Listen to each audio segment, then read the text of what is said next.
guys, how's it going? Today we're just going to work on a few small projects around the garden. It's a bit breezy, it's supposed to get breezier. My intention today was actually to go out and plant seeds in the cut flower garden, you know, where we just lifted the daffodils and tulips. I wanted to get some zinnias and cosmos going, but we have a cold front coming our way. Like yesterday it was 96. In a couple of days our high is 68, I think, and we have a night at 40 degrees. So the seeds would be fine, but I don't want to have to be out there constantly with all the wind we're about to get trying to keep them damp. So we're gonna push that project until next week. We've got some beautiful plants though, and empty pots behind the Hartley on the north side.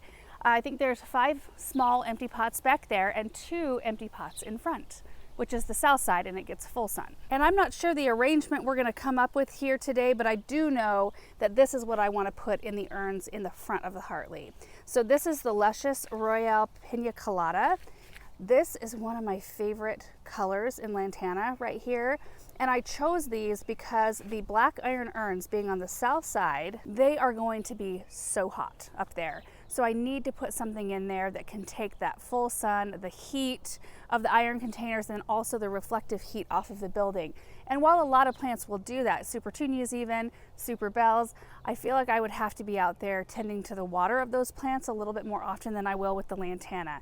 Lantana like it hot, they can take it dry once they've established themselves a bit. So I think they're a really good fit for those containers, and it'll just be a nice soft look right there. And then for the back side of the Hartley, the north side, we've got some gorgeous mangaves. So this one's called Bad Hair Day, and it's about full size, I want to say.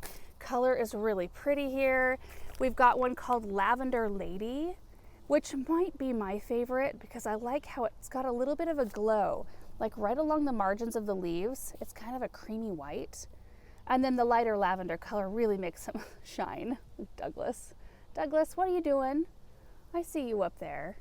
And then we've got 2 called Thunderbird, which are, the structure's awesome. The color's beautiful. They just got done blooming. And mangaves are a mix between an agave and a manfreda. So you take those 2 plants, mix them together, and get kind of the best of both worlds. You get a much larger range of color, growth habits, and structure. They're also a little bit easier to care for. They can handle a little bit more water. They're a little bit more adaptable to light situations. They also don't die after they're done blooming. And I know many agaves are what they call monocarpic, is that the right word? Where after they bloom, the mother plant dies. Usually they'll offset some pups around the bottom to kind of perpetuate their life, but that mother plant dies. But with most mangaves, to my understanding, they don't die after flowering. So anyway, I'm excited for those. And then the other things I've got, I brought up a couple of Color Blaze Coleus. This is a Wicked Witch. This is a Ridiculous right here. And then I've also got a Senecio called Angel Wings. It's a really pretty look altogether. And we are going simple, just 1 plant per pot because there's already a tremendous amount going on back here. So if we come through this area, there's a lot of color in the parterre with our these are the Bullseye Salmon geraniums, and they're Supertunia Bordeaux. And we've also got some big color going on in these containers, which I love these containers. Oh my gosh, what a gorgeous blend. So Maverick Bullseye Geranium, Super Bells Double Twilight, and the Wire Vine, and they already look like they have filled in so much. Oh, they're so pretty. But you know, there's just a lot going on. There's also some colorful annuals behind the chicken coop. So I don't want to go in with a bunch more color. I'd rather have some more structural elements in this space to make it still look peaceful. I think when you get too much going on in a space, and which is easy to do because they're such pretty plants, it can make things just look a little bit too wild for me. That's completely personal preference. So if we look on the left side of the door here, we've got 3 pots. Right here, we've got 1 pot that's got some alyssum in it, and I think we'll just groom that up and leave it because I like the way the leaves look. And then on this side, we just have 2 containers available. So we're just gonna fill them up, and I think having some like mangave sort of structure in here will be so pretty. And then around the front here, we've of course got the artichokes going on, and they're starting to bloom. They look so pretty. Look at this. Oh my word. Oh, gorgeous. These are the iron urns right here. So I think we can just pop them full of lantana, and it's just going to be a nice look here. I also thought maybe coming out here today and drawing lines for our grass so we can get that project going. So that is what we're going to start with this morning. We'll see how far we get. Now in terms of soil for these, there is some soil left over in those pots that I will utilize. I'm using regular potting mix as opposed to like a cactus mix. It's quicker draining, which these plants typically like a little bit better. But if I use this type outside, we're so hot and dry here, it usually helps us get a little bit more time between waterings, and it's a well draining mix anyway. So I just find it works a little bit better for me. Okay, so let's get all of these planted. I enjoy projects like this so much when it's just simple containers, and it's lovely out here with the breeze. It feels really nice.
Got them all planted up, and I think they look really good. I did add one additional pot because I felt like I needed a little bit more vertical interest on this side, but we'll walk through all of it. So here's our first grouping. It's just so peaceful to look at and interesting.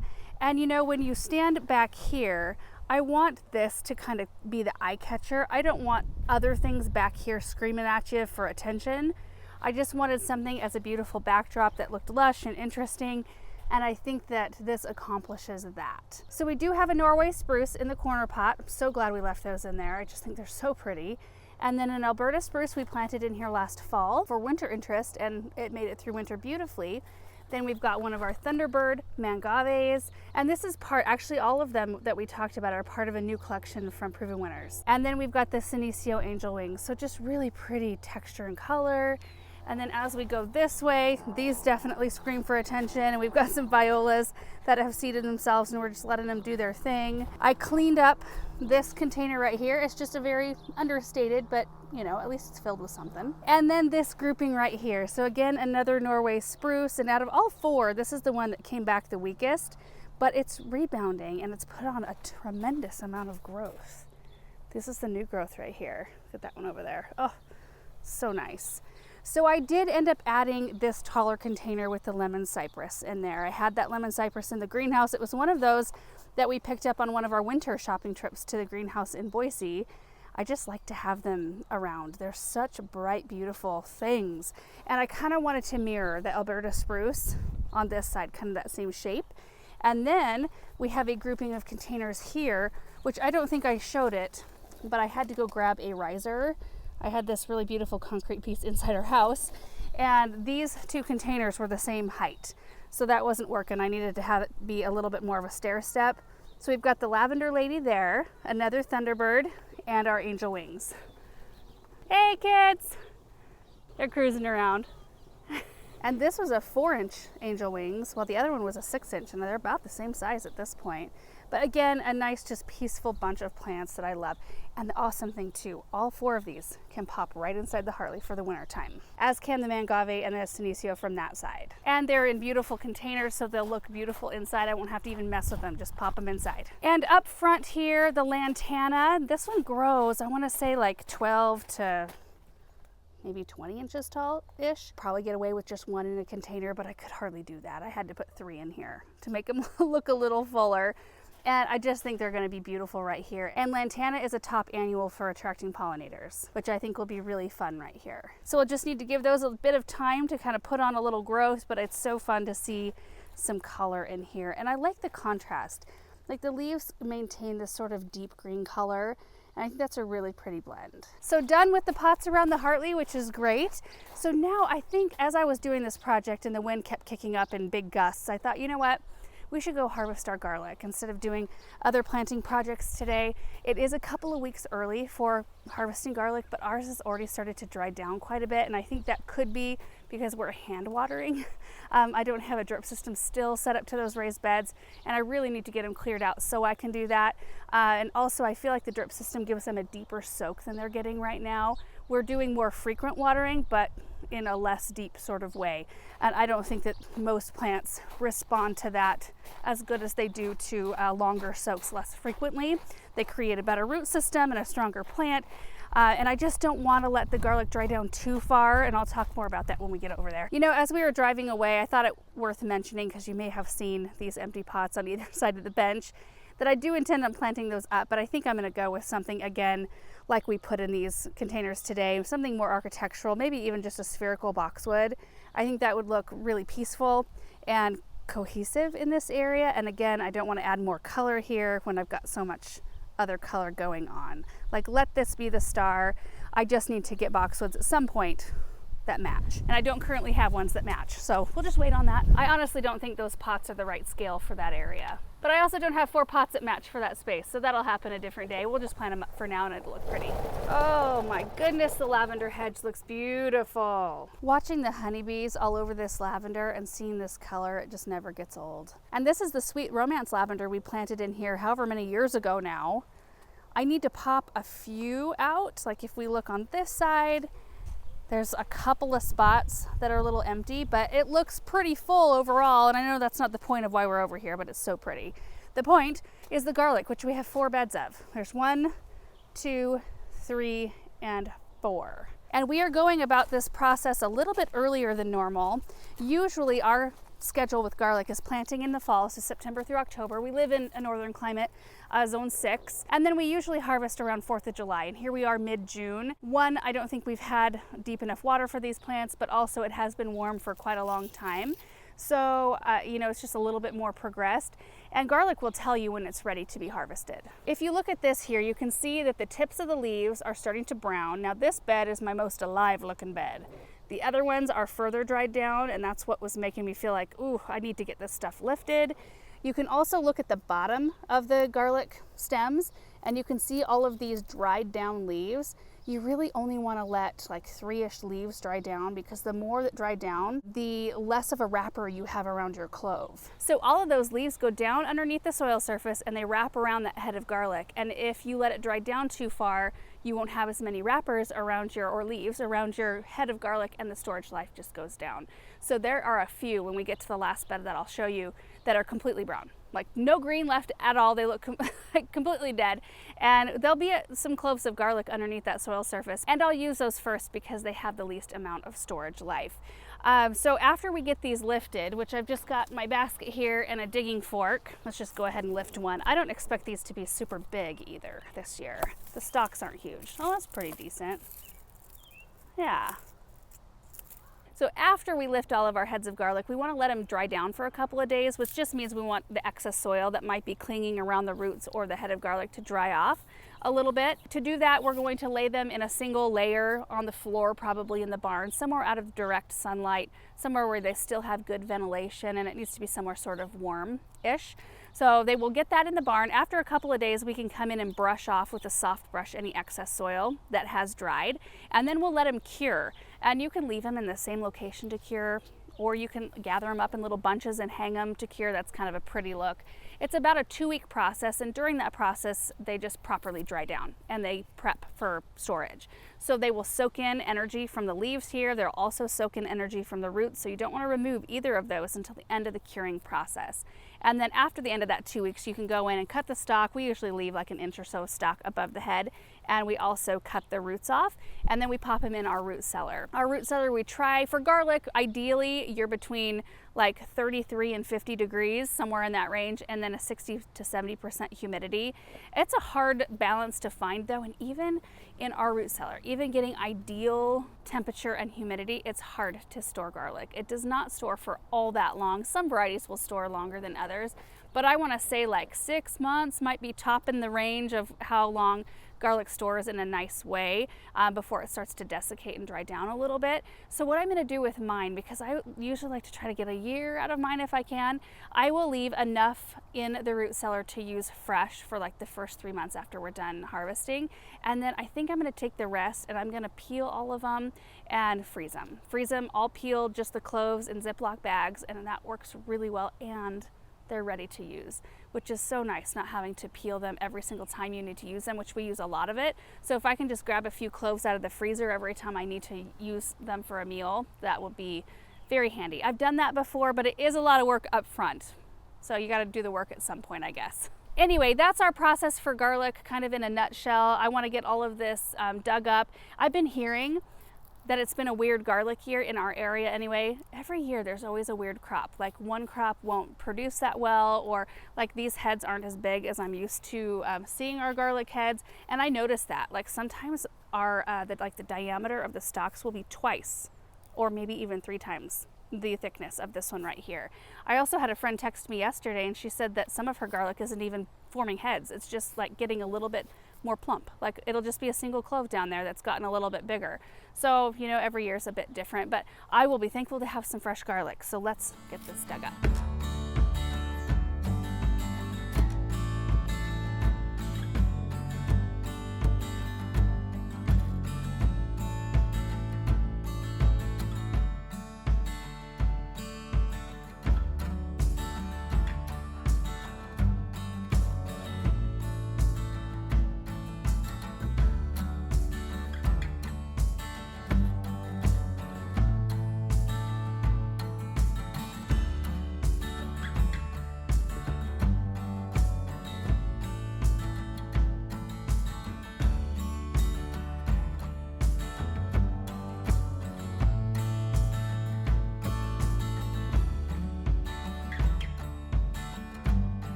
All right, here they all are.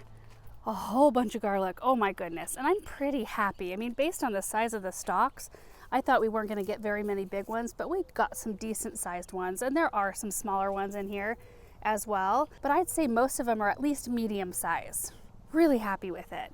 And as you look in here, you can see I need to bring a rake in here and get these all cleaned out, the beds cleaned out, but we've got enough time to do cucumbers, melons, we can do beans, we could even pop tomatoes and peppers in. And that's one of the fun parts of being able to harvest early. When we've harvested later in the season, you're a little bit more limited, but when you have an extra 2 or 3 weeks of your growing season, which we do have a long growing season, so we can get away with doing a shorter day melon or even a shorter day pumpkin. There's a one called Cinnamon Girl that I've popped in here late in the season. It's just a 75-day pumpkin, and it gives you beautiful kind of medium-sized orange pumpkins. So anyway, now we have 4 open beds to do that with, and we do have one variety of pea. We have the early gray sugar pea that we're going to pull, and then I think cabbages are coming out slowly as we're eating them. But other than that, everything's kind of going strong still. We need to get all the garlic into the barn. That's the last step for today.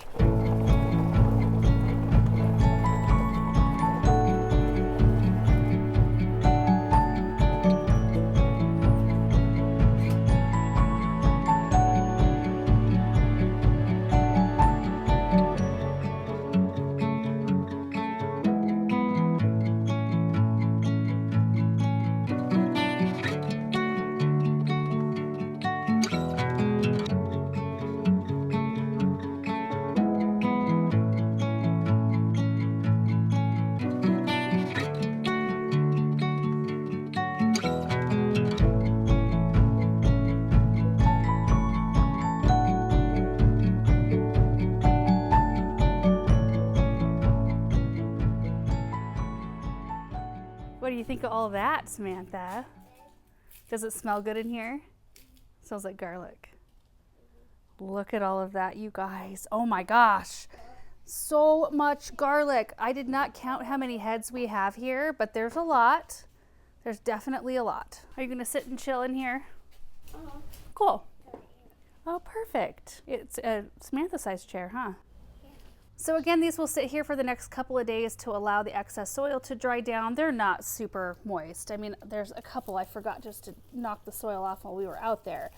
I'm really happy with kind of the consistency, the moisture level we have going on here.